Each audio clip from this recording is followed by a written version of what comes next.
never slow up, no I don't take shit, I got no love.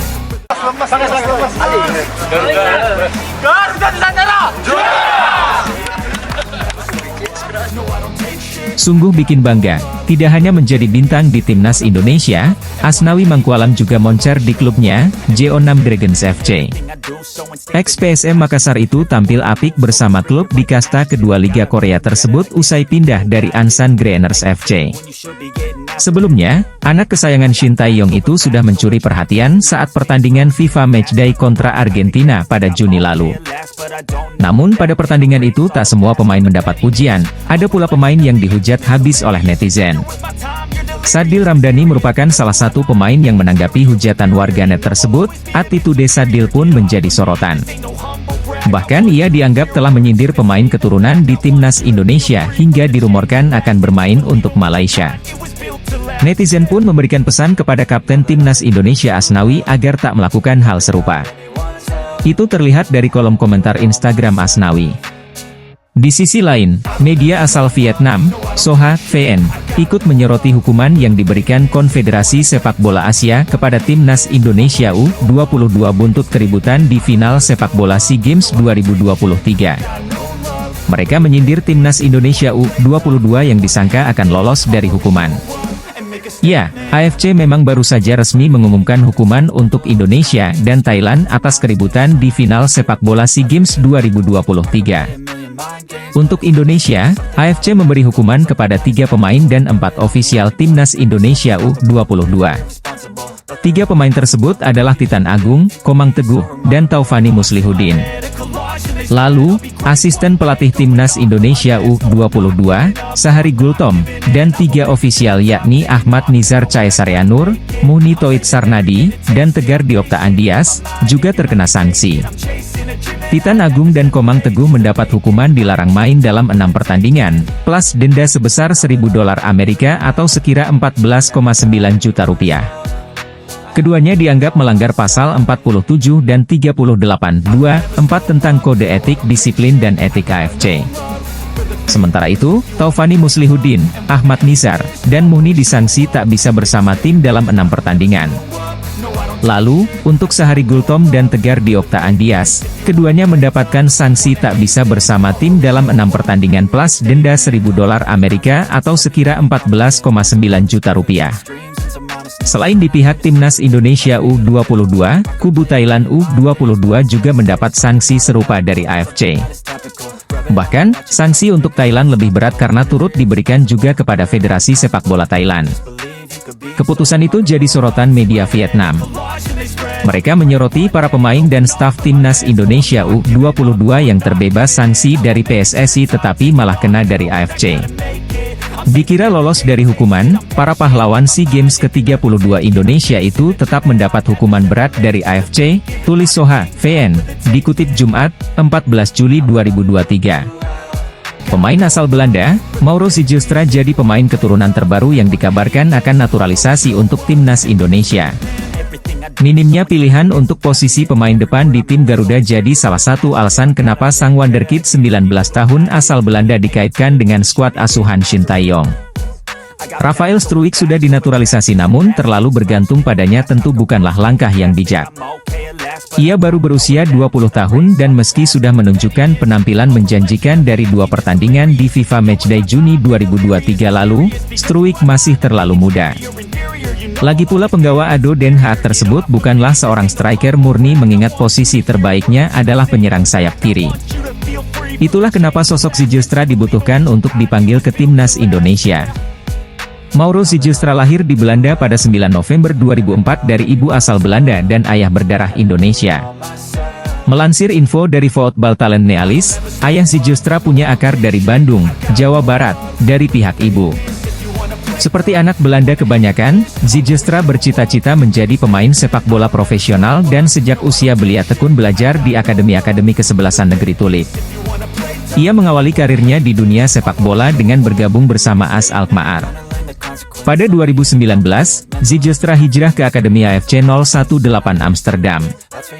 Mauro Sijilstra diberi kepercayaan untuk tampil lebih banyak di AFC 018 Amsterdam di berbagai kelompok umur seperti U17 dan U18. Penampilannya mulai memudar tatkala memperkuat AFC 018 U18 pada musim 2021-2022 yang jadi awal mula namanya sampai ke telinga penikmat sepak bola Indonesia.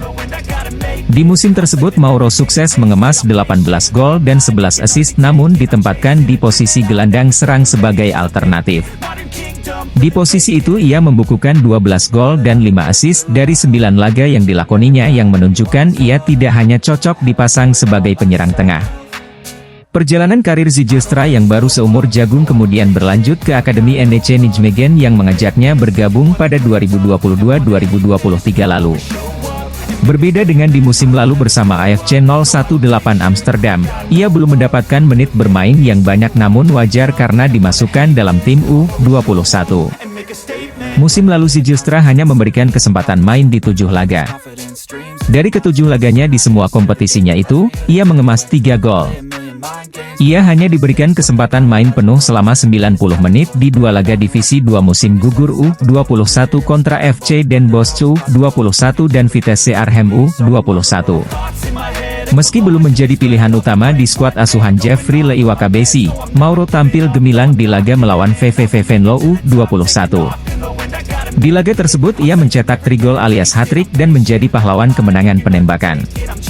Andai masuk dalam proyek naturalisasi Timnas Indonesia, Mauro Sijilstra akan menjadi prospek yang luar biasa dengan postur tinggi 187 cm.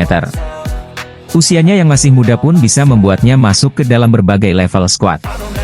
Transisi otomatis dan adaptasinya dengan skuad Shin Tae-yong akan semakin lancar. 3 pemain Timnas Indonesia mendapat hukuman AFC buntut kericuhan pada final SEA Games 2023 melawan Thailand. Dengan begitu, Shin Tae-yong harus mencari pengganti 3 pemain tersebut untuk ajang kualifikasi Piala Asia U23 2024. Namun siapakah pemain yang cocok untuk menggantikan Titan Agung Bagus Fauzi, Komang Teguh Trisnanda, dan Taufani Muslihuddin? Seperti diketahui, Titan Agung Bagus Fauzi, Komang Teguh Trisnanda, dan Taufani Muslihuddin dipastikan gagal tampil di ajang kualifikasi Piala Asia U23 2024. Hal tersebut dipastikan setelah ketiga pemain tersebut mendapat hukuman dari AFC buntut kericuhan di final SEA Games 2023. Sebagai informasi, Timnas Indonesia sukses meraih medali emas usai menang atas Thailand dengan skor 5-2 pada 16 Mei silam. Namun, laga tersebut sempat diwarnai perkelahian hebat di antara pemain hingga ofisial kedua tim.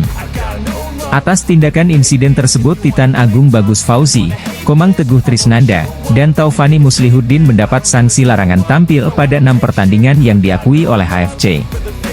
Selain itu, ketiga pemain tersebut juga harus membayar denda. Tentu, hukuman tersebut sangat merugikan ketiga pemain itu. Mengingat sebentar lagi bakal bergulir kualifikasi Piala Asia U23 2024 yang berlangsung pada 4 hingga 12 September 2023 mendatang. Dengan hukuman tersebut, membuat Titan Agung Bagus Fauzi, Komang Teguh Trisnanda, dan Taufani Muslihuddin dipastikan gagal tampil di kualifikasi Piala Asia U23 2024. Lalu siapa saja calon pengganti ketiga pemain tersebut untuk Timnas Indonesia di ajang kualifikasi U23 2024? Shin Tae-yong tampaknya tidak akan ambil pusing. Pasalnya Indonesia memiliki kedalaman skuad yang cukup baik. Di posisi yang ditinggal Komang Teguh, Shin Tae-yong masih memiliki cadangan pemain di sektor pertahanan. Sosok Elkan Bagot diprediksi akan dimainkan Shin Tae-yong di sektor pertahanan Timnas Indonesia. Sementara itu, di posisi Taufani Muslihuddin, dapat diisi sosok Ivar Jenner. Ajang kualifikasi Piala Asia U23 2024 dapat menjadi ajang pembuktian bagi Ivar Jenner sejak dinaturalisasi pada bulan Mei lalu. Lalu, di posisi Titan Agung dapat digantikan oleh Rafael Struijk. Rafael Struijk juga berhasil tampil mengesankan pada FIFA Matchday Juni 2023. Bahkan Rafael Struijk juga dapat melepaskan sekali tembakan yang membuat kiper Argentina, Emiliano Martinez jatuh bangun. Sehingga, Rafael Struijk kemungkinan akan dimainkan Shin Tae-yong di sektor penyerangan Timnas Indonesia. Namun sekarang pertanyaannya, Apakah pemain-pemain Abroad tersebut bisa tampil di ajang kualifikasi Piala Asia U23 2024? Jawabannya bisa, karena kualifikasi Piala Asia U23 2024 berbarengan dengan agenda FIFA Matchday September yang bergulir pada 4 hingga 12 September 2023.